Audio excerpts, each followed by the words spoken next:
In the modern market, the best way to market a destination is digitally, through digital marketing. Digital marketing is a management process. It uses digital products through different electronic channels to identify, forecast, and satisfy customers' needs, as well as attract potential customers and promote products. Why is that important for the tourism industry? Well, digital marketing and digital online channels are important as they give potential customers an opportunity to see and experience the potential destination they want to go to from anywhere in the world. Just like mentioned in the previous video, it's a case of show, don't tell. If your product, in this case your destination mainly, has a strong digital presence, it is automatically more appealing to would-be travellers and can be accessed and seen by more potential travellers. Here's a quick video on the rise of digital tourism and digital marketing through tourism.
And here are examples of popular digital channels you can use to market your destination.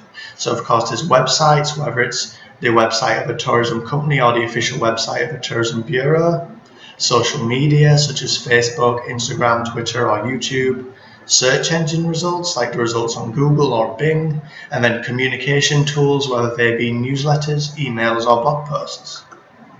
Here's a case study I put together from the Taiwanese inbound tourism company My Taiwan Tour, and how do they market and use digital content marketing in particular to promote the popular destination of Jiufen.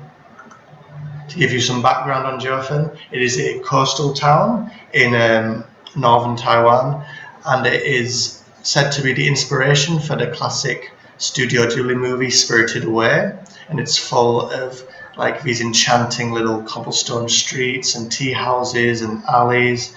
And in 2018 it was ranked as Taiwan's second most liked tourism destination for foreign visitors after the Kenting National Park. It is near a lot of other attractions such as Pingxi, Shifen, Teapot Mountain, Keelung, so it makes it a great place for both a day trip and also a place to spend a night. And it also has a fantastic example of an old street known here as a Laojie, which is where you can really get a taste of authentic Taiwanese life and find Taiwanese food and drinks and just like a real old-fashioned taste of Taiwan. Here's a video showing you a little bit more of an insider, well, this is an outsider's perspective of visiting Jiufen.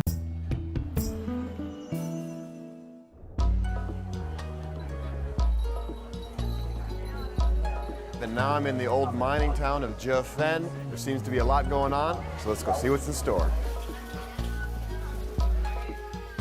What I love most about Taiwan is that there's life on the streets. There's so much going on. People are cooking food right before your eyes. They're selling things. There's bright lights. It's just so alive here. Free samples. This is a taro root that is chewy, sweet, and good, and they're making it right there. It looks like a cute little froggy thing, but really it's a flute. This guy plays it like a master. We'll see if I can do it. There's a big crowd here, and that means that I think they're making some tasty food. Peanut, ice cream, in a spring roll thing. It's good. That's really good. And when you're done walking through the market, you're treated to this amazing view. And even though it's misty and raining, I still think it's pretty beautiful. It's been a really fun day. We got to see some beautiful scenery, got to check out a fun market. And now I'm going to end it off with a warm black tea.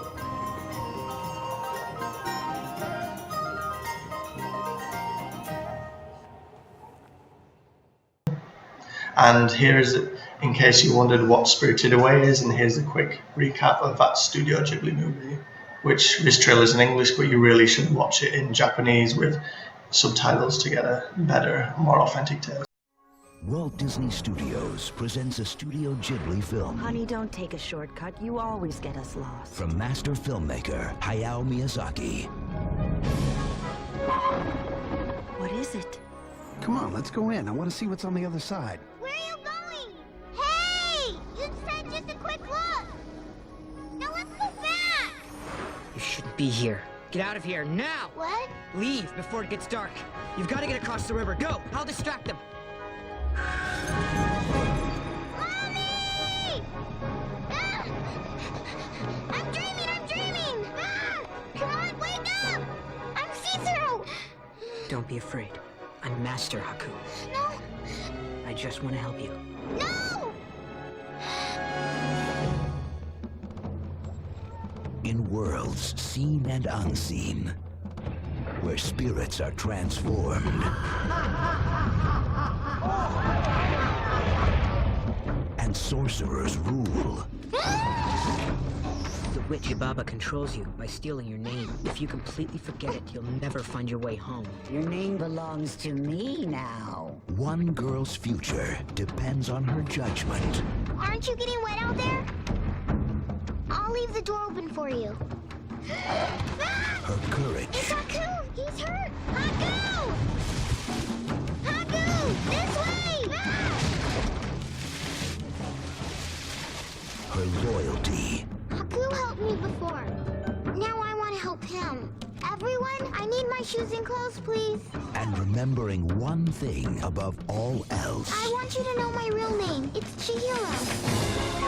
Walt Disney Studios presents a Studio Ghibli film. Experience a magical movie phenomenon embraced by all the world. Let's go!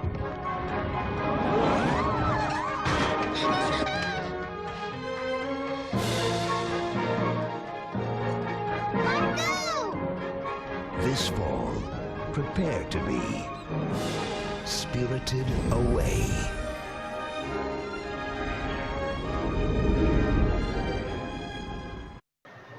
So in this instance, who am I Taiwan Tour targeting? It's international travelers, most of whom have never been to Taiwan before, predominantly English speakers, although they do offer services in other languages such as Japanese and German and French, people with an interest in history and culture, and then families, couples and small groups.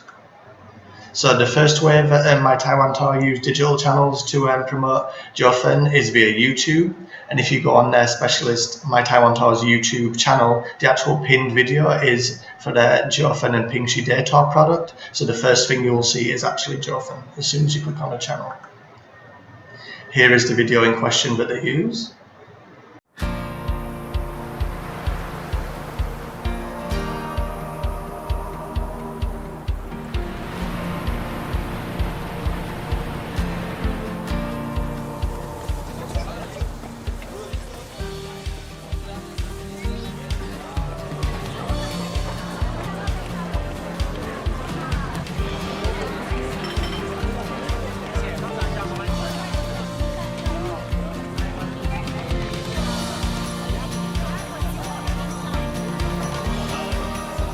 So that's why the counter is like this.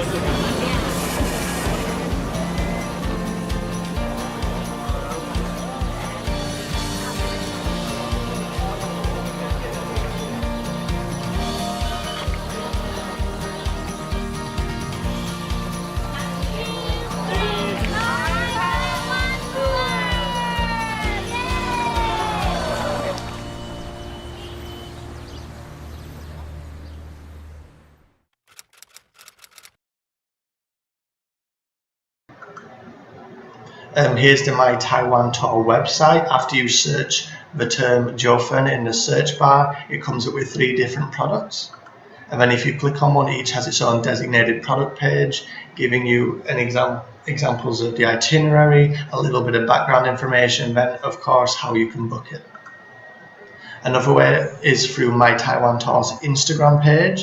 And on Instagram, you can use several different ways of marketing things. For example, there's the Instagram posts, but if you see at the top here, we've also pinned an Instagram story. So if you want to see about Jiufen, you don't have to scroll through the whole page. You can just click and instantly see. So on the left is the Instagram story dedicated to the Jiufen and Pingxi product. Then here on the right is just a more standard photo post, which Instagram is known for. Twitter is another way of promoting a destination. So for example, here on the left, there's an attractive picture of Jiufen with a brief description of the event you can go to. And then there's a link which will take you back to the My Taiwan Tour website, because basically what you want to do is people to book the products. So by clicking on this link here, they will leave Twitter and go straight to the My Taiwan Tour website. And then here again is an example of, on Twitter you can link to articles from different publications and different companies. So here's an article about Jiufen from Vice, but you're still on the My Taiwan Tour page, so you can easily access the official website. Here's My Taiwan Tour's Facebook page. Yeah, and you can note this widget here can quickly allow you to book should you see anything you like. Here's 2 posts about Jiufen on the Facebook page. There's a photo post on the left, which just shows an attractive picture of a lot of lanterns, and Jiufen is a particularly popular place during Lantern Festival. And it also has all the different hashtags here, so if you see the hashtag Jiufen for somewhere, you will find My Taiwan Tours page. And then here is a link to the video that you saw earlier, giving different examples of ways you can just market Jiufen and experience it through My Taiwan Tour social media channels. And then here's Taiwan Scene, which is basically the media arm or the blog of My Taiwan Tour. And Jiufen is promoted in different ways. Like on the left here, we have a dedicated blog post all about Jiufen. While on the right, it's mentioned again, but in more of like a listicle, like an article which lists many different places. And the blog post will always backlink to the main Taiwan Tour page, as said before, because at the end of the day, you want to sell products, you want people to book tours, so all your content relating to something has to link to a place where customers can potentially book a tour. Google Ads and search engines are another way. For example, because of this, you can see here it says AD, which stands for ad. If someone types Jiufen into Google, Jiufen Tour into Google, the first result they will get is My Taiwan Tours page, because they have paid for the Google ad space. And this is a very popular way of driving traffic to your website, just because Google is obviously the most commonly used search engine. So if you rank highly in Google, you're going to increase traffic and as a result increase the number of sales. And as you can see here, Jofen is one of my Taiwan Tower's most popular products. And all these different digital marketing tools and methods have resulted in it becoming one of my Taiwan Tower's most frequently booked tours and destinations, with an average rating of 5 stars out of 5. Okay, and since we're talking about islands here, here's like destination content marketing from an island tourism perspective. So I'd like you to watch the next video here, which is about Vanuatu. What does it do well? What could be improved? And what aspects of it would you use to promote your destination in particular?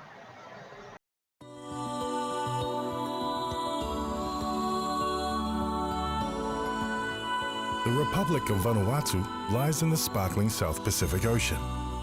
While it's only a short flight from Australia and New Zealand, chances are it's a world away from wherever you are right now.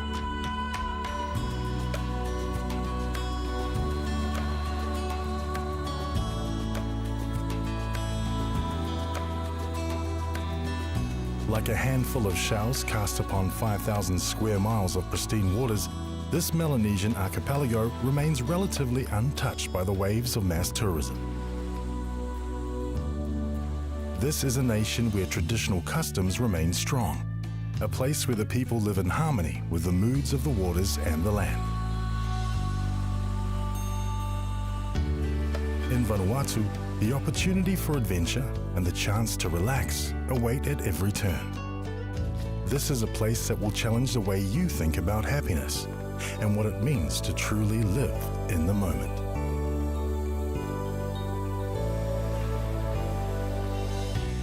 Most visitors to Vanuatu arrive at the nation's capital, Port Vila, situated on the main island of Efate.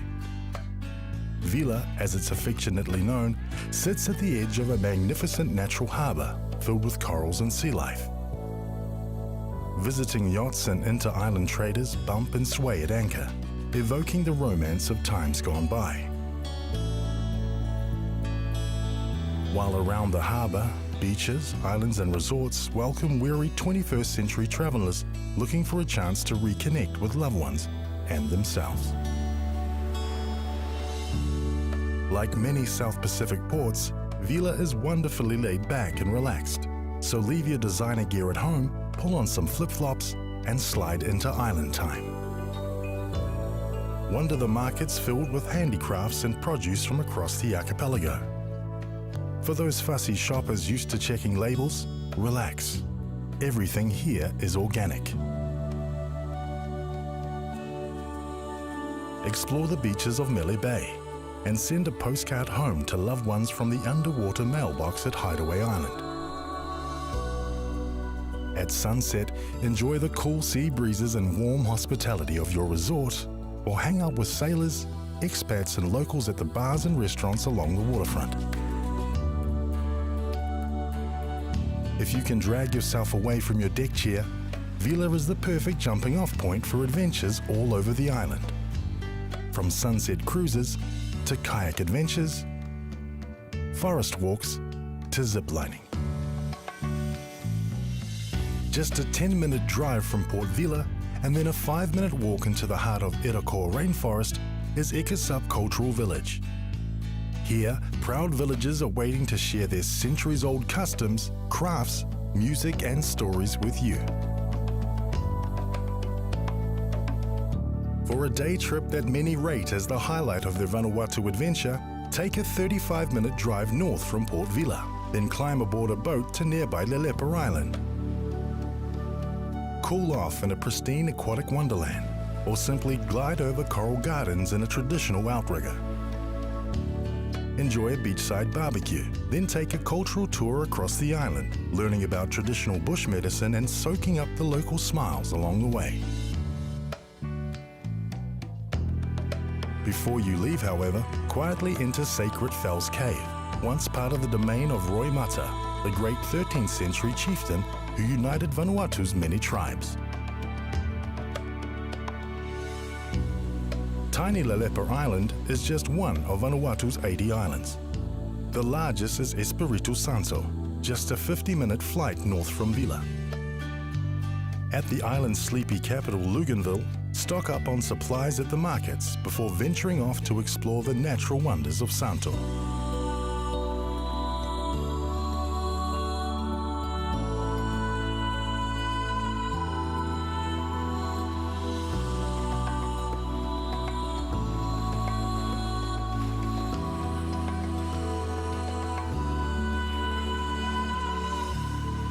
Vanuatu is dotted with incredible blue holes, a geological phenomenon that results in pure waters of jewel-like quality. Take a dip in one of the best at Mativulu, just a 30-minute drive from Luganville.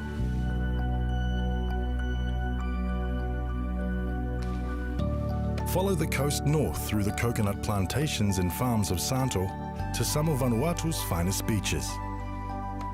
Stay a few nights in a bungalow at Lonik or neighboring Champagne Beach and wake each morning to some of the whitest, footprint-free sands in the world. A little further north, hang out with local families and enjoy the idyllic waters of Port Ulri. After exploring mainland Santo, explore the islands off its southern coast. While away your days enjoying the pristine marine environment of Auri Island. On tiny Bokisa Island, let one of the locals massage out those 21st century knots. While on neighboring Ratua Island, why not stay right on the water and let the outgoing tide carry your stresses far out to sea. 2 miles off the coast of Santo was Malo, an island of exceptional natural beauty. Join a kayak tour and gently paddle up the pristine waters of the Malo River. Just as the river narrows and the forest closes in around you, it opens up again, revealing yet another of Vanuatu's remarkable blue holes.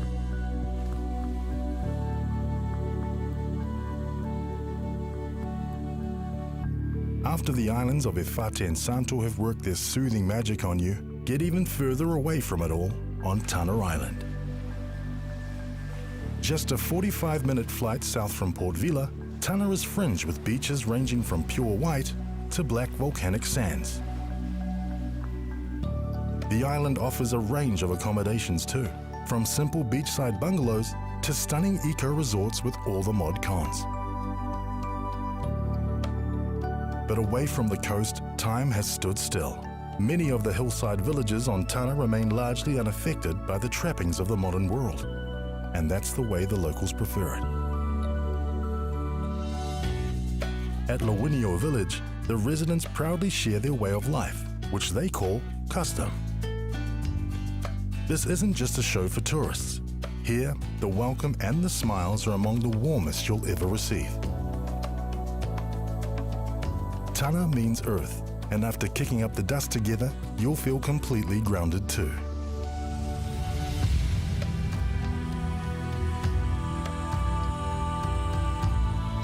You'll certainly feel the earth shake on Mount Yasser, one of the world's most active and accessible volcanoes.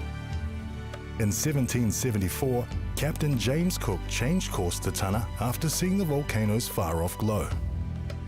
Cook attempted to climb the volcano, only to be turned back by locals who considered the mountain sacred. Today, Mount Yasser's custodians invite visitors to stand on the caldera's fiery rim to witness one of the greatest spectacles on the planet. As lava shoots into the evening sky, some tremble, most are awestruck, but all are humbled.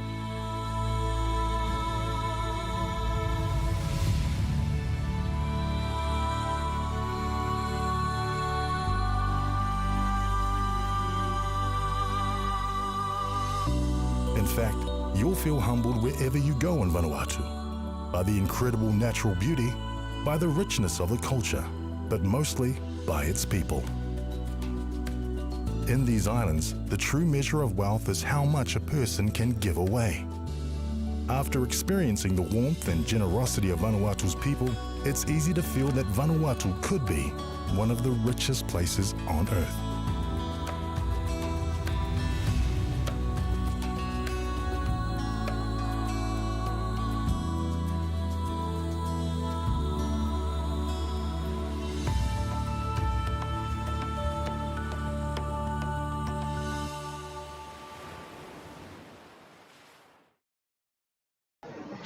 Welcome to this section. This time it is on experience economy. What is experience economy? Experience economy. Oh, no, I need to click present. Okay. Welcome to this section on experience economy. What is experience economy? Experience economy is an economy in which goods and/or services are sold with an emphasis on how they will affect the consumer's life. Our world is changing, and where people choose to spend their time, money, and energy is shifting. More people are doing more experiences than at any other time in history. Experience economy was a term first used by authors Joseph Pine and James Gilmore in 1998. Their work predicted that leading-edge companies would find the next competitive battleground in staging experiences. They said, consumers unquestionably desire experiences, and more businesses are responding by explicitly designing and promoting them. Experiences have emerged as the next step in what we call the progression of economic value. Experiences have become the competitive battleground in modern retail, and this shift is being driven by a number of factors, such as the continued growth of online retail, millennial purchasing power and baby boomer expenditure on travel, consumer expectations of personalization and engagement, new technology and a continued shift from desktop to mobile e-commerce, and the thirst for shareable social content. Driving this change is one of the largest generations in history entering its prime spending years, the millennials. Millennials are the most powerful consumer cohort in history. They are also the first generation ever to truly value access over ownership. 78% of millennials prefer to spend money on a desirable experience than a material possession. They're putting off major purchases like buying homes and cars, opting instead to share, rent, or live at home with their parents. They're instead choosing to travel and build a wealth of meaningful experiences. And with social media at our fingertips, we can share these experiences with an ever-expanding audience, making memories even more tangible and valuable. Storytelling and the notion of social currency is driving demand for shareable content. It's not enough anymore to simply have the experience. It must be shared to be considered real. Experiences and the memories they help create shape emotional connection. They are the stories we tell our families and friends. These are the times we look back on with a smile and value more than any material possession. Experiences add richness and colour to our lives. That's why, at the Big Red Group, we're passionate about giving people the chance to experience everything life has to offer. At the Big Red Group, we shift the way people experience life.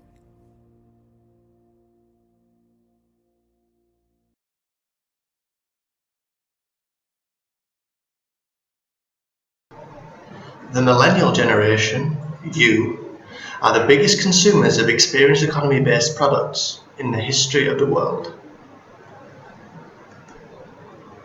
Hey, it's Lou, and here's the thing.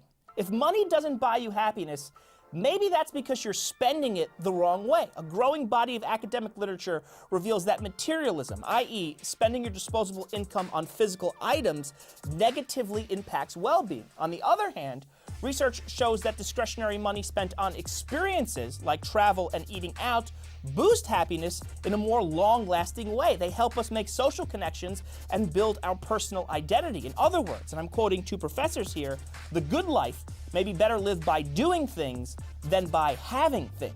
This is an insight into human psychology that seems to resonate with millennials in particular, who are driving the growth of the so-called experience economy. Not only does this major shift in consumer culture promote personal well-being, it also has the potential to improve society, to make us all a bit more generous, creative, and empathetic.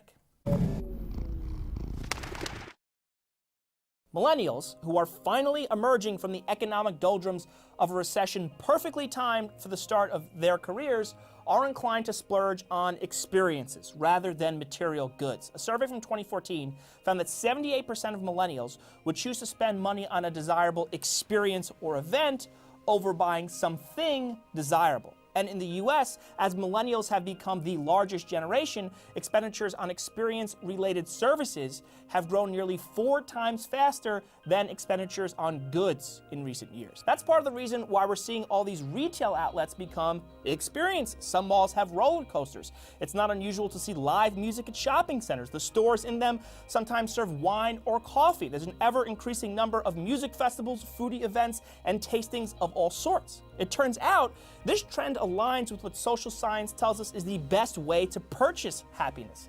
Spoiler alert, it's not buying things, because every time you purchase a material good, something like a gadget or a piece of jewelry, you're stepping on a hedonic treadmill. That is, in order to maintain that jolt of happiness you initially get from retail therapy, you have to continually get new stuff to replace the possessions you inevitably fall out of love with. And because of something academics call upward shifts of aspiration, your taste tends to get more expensive over time. So you're using ever-increasing resources to temporarily fill a need that will soon reappear.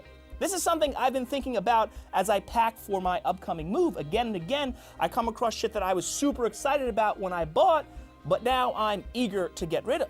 Conversely, as I take photographs off the wall, I have these really pleasant trips down memory lane. In other words, I've grown sour about my stuff, but have grown nostalgic and positive about my experiences.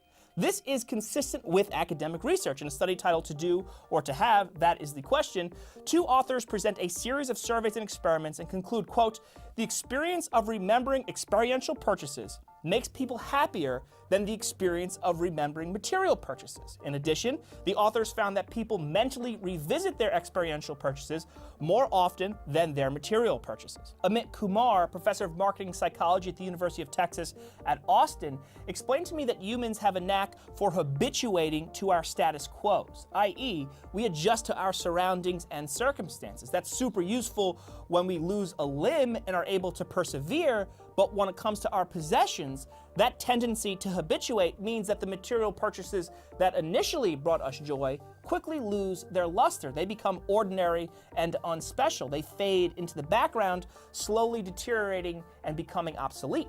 But when it comes to experiences we bought, like concert tickets, the opposite frequently happens. In line with something called the rosy view hypothesis, we have a tendency to mentally reframe our past experiences and put them in a more positive light than they actually were. The best elements become prominent in our memory while the inconveniences slip away. We remember the awesome encore at the concert, but we forget the tall guy blocking our view of the stage or the long lines for the bathroom. In fact, Kumar told me we sometimes even look back at the fiascos as if they were blessings in disguise. Yeah, it rained our entire trip to the beach, but we had so much fun bonding over board games. This dovetails into another big advantage experiential purchases have over material purchases: story value. That is, our experiences are great fodder for conversation, but the items we buy, not so much. And since socialization is an important psychological need, that engagement, those conversations, boost our well-being. In addition, a 2017 report from consulting firm McKinsey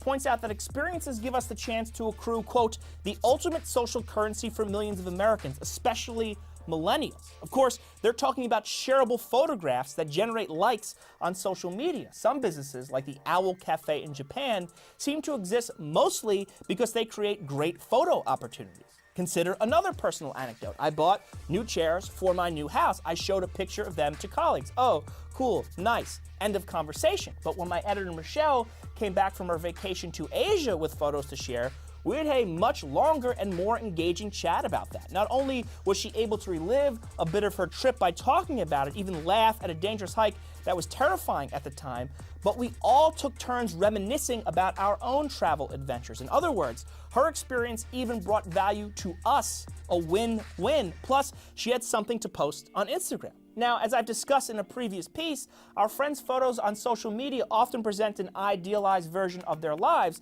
and they make us feel like we're missing out. That could lead to depression. Indeed, comparison is often the thief of joy.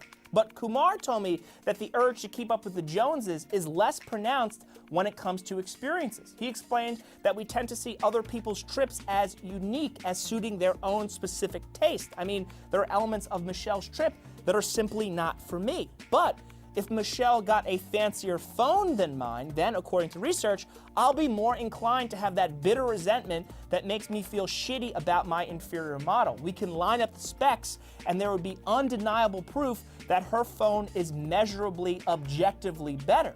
Can't do that same side by side when comparing her Asian trip to my European trip, or for that matter, her meal at restaurant A to my meal at restaurant B.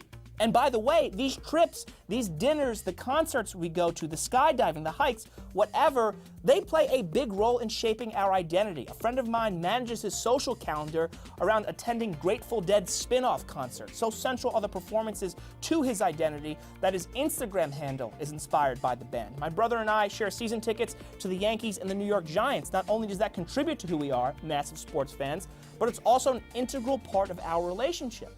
So, in summary, when we use our money to pay for experiences rather than objects, we get a lot of juice out of it. We get to tell stories, we bond with people, we shape our self-identity. In addition, studies show that social connection, which is fostered by experiences, lowers morbidity and mortality. It's related to achievement motivation and academic performance. It enhances our physical and psychological well-being.